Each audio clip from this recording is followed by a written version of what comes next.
ಅದು ನಂದು, ಅಷ್ಟು ನಂದಿದೆ, ಇಷ್ಟು ನಂದಿದೆ, ದೊಡ್ಡ ಕಾರಿದೆ, ದೊಡ್ಡ ಬೈಕಿದೆ, ದೊಡ್ಡ ಮನೆ ಕಟ್ಸಿದ್ದೀನಿ, ದೊಡ್ಡ ದೊಡ್ಡ ಬಂಗ್ಲೆ ಮಾಡಿದ್ದೀನಿ, ಆ ಫಾರಿನರ್ ಸೈಟ್ ಮಾಡಿದ್ದೀನಿ, ಅಲ್ಲಿ ಅಂತಸ್ತು ಮಾಡಿದ್ದೀನಿ, ಇಷ್ಟು ಕೋಟಿ ಆಸ್ತಿ ಇದೆ, ಇಷ್ಟು ಕೋಟಿ ಅಕೌಂಟಲ್ಲಿ ದುಡ್ಡಿದೆ ಅಂತ ಎಷ್ಟೇ ಸತ್ರೂ ಕೊನೆಗೆ ಆ ಪ್ರಕೃತಿನ ಕಣ ಕೇಳಿಯೋದು. ಲೈ ಯಾವ ಪ್ರಾಣಿ ಯಾವ ಪಕ್ಷಿನ ನಾಳೆ ಬೇಕಂತೇಳಿ ತಗೊಂಡು ಕೂಡಿಟ್ಕೊಳ್ಳಲ್ಲ ಕಣ, ಅವನ್ನೇ ಬಿಟ್ಟಿಲ್ಲ ಈ ಪ್ರಕೃತಿ ಅನ್ನೋದು. ಇನ್ನು ಮನುಷ್ಯನ ನರ ಪ್ರಾಣಿ ನಿನ್ನ ಬಿಡುತ್ತಾ, ನಿನ್ನ ಉಳಿಸುತ್ತಾ ಹೇಳು? ಇವತ್ತು ಪಂಚಪಾಲಾಗಿರೋದು ಅದೇನೆ. ಪ್ರತಿ ಒಬ್ಬರಿಗೂ ಇದು ಪಾಠ ಆಗುತ್ತೆ. ಪ್ರಕೃತಿ ಮುಂದೆ ಯಾವನ ದುಡ್ಡು, ಯಾವನ ಆಸ್ತಿನೂ, ಯಾವನ ಅಂತಸ್ತು ನಡೆಯಲ್ಲ. ಎಲ್ಲರೂ ಒಂದು ದಿವಸ ಬೂದಿ ಆಗೋಗ್ತೀವಿ. ಅರ್ಥ ಮಾಡ್ಕೊಂಡ್ರೆ. Hi friends, welcome to my channel. ಎಲ್ಲರಿಗೂ ಶುಭರಾತ್ರಿ. ನೆಮ್ಮದಿಯಾಗಿ ಮನಕಳಿ. ಏಕೆಂದರೆ ಬೆಳಿಗ್ಗೆ ಬೆಳಕರಿಯೋದು ಸಹಜ, ಕಷ್ಟ ಸುಖ ಇವೆಲ್ಲವೂ ಸಹಜವಾಗಿ ಮನುಷ್ಯನಿಗೆ ಇದ್ದೇ ಇರ್ತವೆ. ಅವನು ಎಲ್ಲೇ ಹೋದರೂ ಬಿಡಲ್ಲ, ಬಂದೇ ಬರ್ತವೆ. ಅದ್ರ ಬಗ್ಗೆ ಎಲ್ಲ ತಲೆ ಕೆಡಿಸ್ಕೊಬೇಡಿ. ನಾಳೆ ಹೇಗಿರುತ್ತಂತ ಯಾವತ್ತೂ ಚಿಂತೆ ಮಾಡೋಕ್ಕೆ ಹೋಗಲೇಬೇಡಿ. ಆ ದೇವರು ಹೇಗೆ ಬರೆದಿರ್ತಾನೋ ಹಾಗಿದ್ದೇ ಇರುತ್ತೆ. ಅದು ಹೇಗೆ ಬಂದ್ರೂ ಹಾಗೆ ಅಡ್ಜಸ್ಟ್ ಆಗಿ ಹೋಗಲೇಬೇಕು. ನೀವು ನಾವು ಎಲ್ಲರೂ. ಯಾಕೆಂದರೆ ಅವ್ರ ಮುಂದೆ ನಾವೇನು ಮಾಡೋಕ್ಕಾಗಲ್ಲ. ನಾವು ಅಂದ್ಕೊಂಡ್ರೆ ಯಾವುದು ಆಗಲ್ಲ. ಅಷ್ಟೇ ಲೈಫ್ ಅನ್ನೋದು. ಬಂದಂಗೆ ಸ್ವೀಕರಿಸ್ಬೇಕು. ನಾವು ಇಷ್ಟಪಟ್ಟಂಗೆ ಬದುಕೋಕ್ಕೆ ಒಂದು 20% ಟ್ರೈ ಮಾಡ್ಬೋದು. ನಾವು ಇಷ್ಟಪಟ್ಟಂಗೆ ಬದುಕೋದು, ಒಂದು ಇಷ್ಟಪಟ್ಟಂಗೆ ತಿನ್ನೋದು, ಇಷ್ಟಪಟ್ಟಂಗೆ ಇರೋಕ್ಕೆ ಪ್ರಯತ್ನ ಪಡೋದು, ಇದೆಲ್ಲದನ್ನು ಸ್ವಲ್ಪ ಪ್ರಯತ್ನ ಪಡಿ. ಆದರೆ ಮಾಡಿ.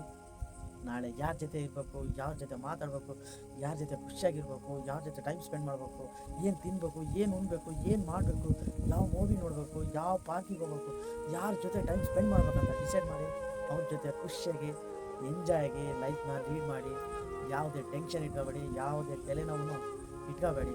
ಯಾಕೆಂದರೆ ಲೈಫೇ 3 ದಿವಸ ಆದ ತಕ್ಷಣ ನಾನು 9 ತಿಂಗಳದು ರೀಚಾರ್ಜ್ ಮಾಡಿಸಿದ್ದೀನಿ ಅಂತ ಕಾಮಿಡಿ ಮಾಡಬೇಡಿ ಪ್ಲೀಸ್. ಇದು 3 ದಿವಸದ ಲೈಫ್ ಅಂತ ಹೇಳ್ತಾರಲ್ಲ, ಆ ಥರ. ಪ್ಲೀಸ್ ಅರ್ಥ ಮಾಡ್ಕೊಳ್ಳಿ. ಪಂಜಾಬಲ್ಲಿ ಆಗಿರೋಂಥ ಘಟನೆನ ನೋಡಿರ್ತೀರ ನೀವೆಲ್ಲರೂ. ಟಿವಿಯಲ್ಲಿ ನೋಡಿರ್ತೀರ, ಮೊಬೈಲಲ್ಲಿ ನೋಡಿರ್ತೀರ, ಎಲ್ಲರೂ ನೋಡಿರ್ತೀರ. ಒಂದು ನಾಯಿಯಿಂದ ಹಿಡಿದು ಒಂದು ಪ್ರಾಣಿ, ಒಂದು ಪಕ್ಷಿ, ಪ್ರತಿ ಒಂದು ಆ ಪ್ರಕೃತಿ ಅನ್ನೋದು ಒಂದು ಆಟ ಅಲ್ಲ, ಒಂದು ಆಟನೇ ಆಡ್ಕೊಂಡಿದೆ. ಇಲ್ಲಿ ಎಷ್ಟೋ ಜಾನುವಾರುಗಳು, ಎಷ್ಟೋ ಹಸುಗಳು ನೀರಲ್ಲಿ ಕೊಚ್ಚಿ ಹೋಗೋದನ್ನು ನೋಡಿ ನಿಜವಾಗಿ ತುಂಬ ಫೀಲ್ ಆಯಿತು, ಬೇಜಾರಾಯಿತು. ಲೈಫ್ ಅನ್ನೋದು ಶರೀರ ಯಾವಾಗ ಏನಾಗುತ್ತೆ ಅನ್ನೋದನ್ನೇ ಹೇಳೋಕ್ಕಾಗಲ್ಲ ಫ್ರೆಂಡ್ಸ್. ರಿಯಲಿ ಅನ್ಎಕ್ಸ್ಪೆಕ್ಟಾಗಿ ಏನು ಬೇಕಾದ್ರೂ ಆಗ್ಬೋದು. ಅದಕ್ಕೇ ನಾಳೆ ಅನ್ನೋದು ನಾವು ಎಕ್ಸ್ಪೆಕ್ಟ್ ಮಾಡೋಕ್ಕಾಗಲ್ಲ. ಅದಕ್ಕೆ ಖುಷಿಯಾಗಿರಿ, ಬಿಂದಾಸ್ ಆಗಿರಿ, ಯಾವಾಗಲೂ ನಗುತ್ತಾ ನಿಮ್ಗೆ ಇಷ್ಟಪಟ್ಟ ಜೊತೆ ನೀವಿರಿ. ಇಷ್ಟೇ ಫ್ರೆಂಡ್ಸ್, ನಾನು ಹೇಳೋದಿಷ್ಟೇ. ನಿಮ್ಗೆ ಯಾರು ಇಷ್ಟ ಆಗುತ್ತೋ ಅವ್ರ ಜೊತೆ ಸ್ಪೆಂಡ್ ಮಾಡಿ, ಸ್ವಲ್ಪ ಟೈಮ್ನಾದರೂ ಸ್ಪೆಂಡ್ ಮಾಡಿ. ಯಾಕೆಂದರೆ ಹೋಗ್ಬೇಕಾದಾಗ ಅವ್ರ ಜೊತೆ ಇರಬೇಕಾಗಿತ್ತು, ಇವ್ರ ಜೊತೆ ಇರಬೇಕಾಗಿತ್ತು, ಅಯ್ಯೋ ನಮ್ಮ ಮಕ್ಕಳ ಜೊತೆ ಇರಬೇಕಾಗಿತ್ತು, ನಮ್ಮ ಮಗಳ ಜೊತೆ ಇರಬೇಕಾಗಿತ್ತು, ನಮ್ಮ ಲವರ್ ಜೊತೆ ಇರಬೇಕಾಗಿತ್ತು ಅಂತ ಹೊರಗಡೆ ಸಾಯಬೇಡಿ ಪ್ಲೀಸ್. ಸಂತೋಷವಾಗಿ ಸಾಯಿ, ಸಂತೋಷವಾಗಿ ಇರ್ರಿ, ಸಂತೋಷವಾಗಿ ಜೀವನನ ಕಳೀತಾ ಹೋಗಿ ಫ್ರೆಂಡ್ಸ್. ರಿಯಲಿ ತುಂಬಾ ಶಾರ್ಟ್ ಟೈಮ್ ಇರೋದು, ಪ್ರತಿ ಒಬ್ಬರಿಗೂ ಫುಲ್ ಶಾರ್ಟ್ ಟೈಮ್ ಇರೋದು. ಟೈಮ್ ಅನ್ನೋದು ಜಾಸ್ತಿನೂ ಇಲ್ಲ, ದಿನಗಳು ಅನ್ನೋದು ಜಾಸ್ತಿನೂ ಇಲ್ಲ. ಅದು ಯಾವ ಥರ ಹೋಗುತ್ತಂತನೂ ಗೊತ್ತಾಗಲ್ಲ. ಆ ಥರ ನೀಟಾಗೆ ಟೈಮು ಕಳೆದೋಯ್ತಾ ಇರುತ್ತೆ.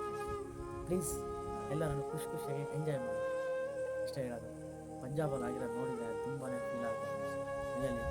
ನಮ್ಮ ರಾಹುಲ್ ಗಾಂಧಿ ಸರ್ ಸಮೇತ ಮೋದಿಜಿ ಅವರಿಗೆ ರಿಕ್ವೆಸ್ಟ್ ಮಾಡಿದ್ದಾರೆ, ಪ್ಲೀಸ್ ಬೇಗ ಸ್ಪಂದಿಸಿ, ಇಲ್ಲಿರೋದನ್ನೆಲ್ಲ ಒಂದು ಸ್ವಲ್ಪ ಬೇಗ ಅವ್ರಿಗೆ ಸೇವ್ ಮಾಡಿ, ಅವ್ರನ್ನ ರಕ್ಷಣೆ ಮಾಡಿ, ಅವ್ರಿಗೆಲ್ಲ ಊಟದ ವ್ಯವಸ್ಥೆ ಮಾಡಿ, ಅವ್ರಿಗೆ ಸೌಲಭ್ಯ ನೀವು ಬೇಗ ಕೊಡಲೇಬೇಕು ಅಂತೇಳಿ ನಮ್ಮ ರಾಹುಲ್ ಗಾಂಧಿ ಅವರು ರಿಕ್ವೆಸ್ಟ್ ಮಾಡಿದ್ದಾರೆ. ರಿಯಲಿ ಆ ವಿಡಿಯೋ ಹಾಕ್ತೀನಿ ನೋಡಿ. ಮತ್ತು ಅಲ್ಲಿ ಆಗಿರೋಂಥ ಪ್ರವಾಹದ ವೀಡಿಯೋಸ್ ಹಾಕ್ತೀನಿ ನೋಡಿ ಫ್ರೆಂಡ್ಸ್. ರಿಯಲಿ ತುಂಬಾ ಬೇಜಾರಾಗುತ್ತೆ. ಚಿಕ್ಕ ಮಕ್ಕಳನ್ನೆಲ್ಲ ಯಾವ ಥರ ಸೇವ್ ಮಾಡಿದ್ದಾರೆ ಏನಂತಲೇ ನೋಡಿದ್ರೇ ಒಂಥರ ತುಂಬ ಭಯಾನಕರವಾಗಿದೆ ಫ್ರೆಂಡ್ಸ್. ಆ ಥರ ಎಲ್ಲಿ ನಡೆಯೋದು ಬೇಡ. ಪ್ರಕೃತಿ ವಿಕೋಪ ಆದರೆ ಯಾರೂ ನಡೆಯಲ್ಲ ಫ್ರೆಂಡ್ಸ್. ಯಾವ ಪ್ರಾಣಿ ಪಕ್ಷಿನೂ, ಯಾವ ದನ ಕರುಗಳು ಯಾವನು ನಾಳೆ ಇದೆ ನನಗೆ, ನಾಳೆ ಏನಾದರೂ ಬೇಕು ಅಂತೇಳಿ ಯಾವತ್ತೂ ಕೂಡಿಟ್ಟಿಲ್ಲ, ಜಾಗನ ಕೊಂಡ್ಕೊಂಡಿಲ್ಲ, ಒಂದು ಮನೇನ ಅವಕ್ಕೋಸ್ಕರನೂ ಮಾಡ್ಕೊಂಡಿಲ್ಲ.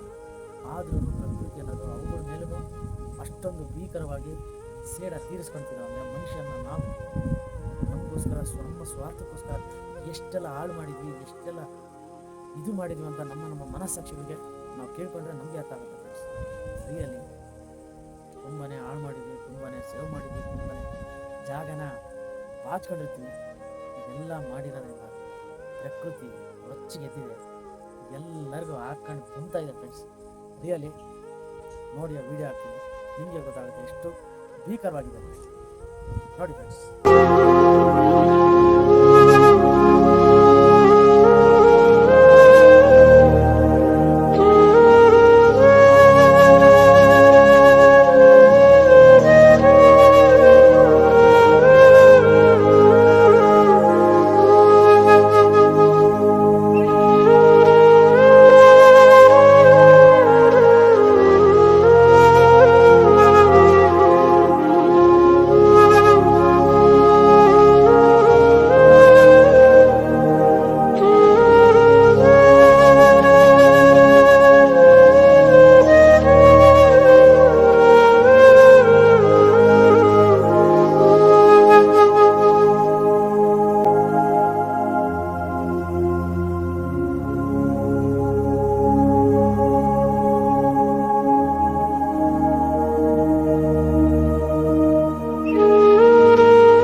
ಫ್ರೆಂಡ್ಸ್ ನೋಡಿದ್ರಲ್ಲ ವೀಡಿಯೋನ, ಎಷ್ಟು ಭೀಕರವಾಗಿದೆ, ಎಷ್ಟು ಪ್ರವಾಹ ಹರಿತಾ ಇದೆ, ಎಷ್ಟು ಜನ ಕೊಚ್ಕೊಂಡು ಹೋಗಿದ್ದಾರೆ, ಎಷ್ಟು ಪ್ರಾಣಿ ಪಕ್ಷಿಗಳು, ಎಷ್ಟು ದನ ಕರುಗಳು ಎಮ್ಮೆಗಳು ಯಾವ ಥರ ಕೊಚ್ಕೊಂಡು ಹೋಗ್ತಾ ಇದ್ದಾವೆ ಅಂತ ನೋಡಿದ್ರ. ರಿಯಲ್ಲಿ ಇರೋದು ಒಂದೇ ಲೈಫು, ಖುಷಿಯಾಗಿರಿ, ಬಿಂದಾಸ್ ಆಗಿರಿ. ಅದು ನಂದು ಇದು ನಂದು ಎಲ್ಲ ನಂದು ನಂದು ನಂದು ನಂದು ಅಂತ ಸಾಯೋದು ಬಿಟ್ಬಿಟ್ಟು ಒಂದು ನಿಮಿಷನಾದರೂ ಅದು ನಂದಲ್ಲ ಅಂತ ಅಂದ್ಕೊಳ್ಳಿ. ಸ್ವಲ್ಪನಾದರೂ ಮನಃಶಾಂತಿ ಸಿಗುತ್ತೆ, ನೆಮ್ಮದಿನ ಸಿಗುತ್ತೆ. ನೆಮ್ಮದಿಯಾಗಿ ನಿದ್ದೆ ಮಾಡಿ, ನಾಳೆ ಎದ್ದಾಳ್ತೋ ಇಲ್ಲೋ ಗೊತ್ತಿಲ್ಲ, ಆದ್ರೂ ನಾಳೆ ಇದೆ ಅಂತೇಳಿ ತುಂಬ ಆಸ್ತಿ ಅಂತಸ್ತು ಮಾಡಿರುವಂಥ ಪ್ರತಿ ಒಬ್ಬರಿಗೂ ಆ ಪ್ರಕೃತಿ ಅನ್ನೋದು ಒಂದಲ್ಲ ಒಂದು ರೀತಿಯಲ್ಲಿ ಪಾಠ ಹೇಳ್ತಾನೆ ಇರುತ್ತೆ ಫ್ರೆಂಡ್ಸ್. ರಿಯಲಿ ನಾಳೆ ಅನ್ನೋದು ಯಾವತ್ತು ಶೂನ್ಯ, ನಾಳೆ ಅನ್ನೋದು ಇಲ್ಲ ಇಲ್ಲ ಇಲ್ಲ, ನಾಳೆ ನಾವೇ ಇರಲ್ಲ. ಓಕೆ ಫ್ರೆಂಡ್ಸ್, ಎಲ್ಲರನ್ನೂ ನಾಳೆ ಬಗ್ಗೆ ಯೋಚನೆ ಮಾಡಿ, ಇವಾಗ ಈ ಕ್ಷಣ ಈ ದಿನ ಎಂಜಾಯ್ ಮಾಡಿ, ಖುಷಿಯಾಗಿರಿ, ಬಿಂದಾಸಾಗಿರಿ. ಒಳ್ಳೊಳ್ಳೆ ನಿಮ್ಗೆ ಇಷ್ಟ ಆಗಿರೋದು ಊಟ ಮಾಡಿ, ಒಳ್ಳೊಳ್ಳೆ ಇಷ್ಟಪಟ್ಟ ಜೊತೆ ಮಾತಾಡಿ, ಪ್ರತಿ ಒಂದು ನಿಮ್ಗೆ ಇಷ್ಟದಂತೆಯೇ ಬದುಕಿ ಬಾಳಿ ಜೀವನನ ಎಂಡ್ ಮಾಡ್ಕೊಂಡು ಹೋಗ್ತಾ ಇರಬೇಕು ಅಷ್ಟೇ. ಓಕೆ ಫ್ರೆಂಡ್ಸ್, ಯಾರ ವಿಡಿಯೋ ನೋಡಿದ್ರ ಲೈಕ್ ಆದರೆ ಒಂದೇ ಒಂದು ಲೈಕ್ ಮಾಡಿ. ಓಕೆ ಫ್ರೆಂಡ್ಸ್, ಓಕೆ ಬಾಯ್ ಬಾಯ್ ಬಾಯ್, ಗುಡ್ ನೈಟ್. ಮಲ್ಕೊಳ್ಳಿ ಎಲ್ಲರೂ ನೆಮ್ಮದಿಯಾಗಿ, ಇದ್ದರೆ ನೆಮ್ಮದಿಯಾಗಿರ್ಬೇಕು ಅಷ್ಟೇ.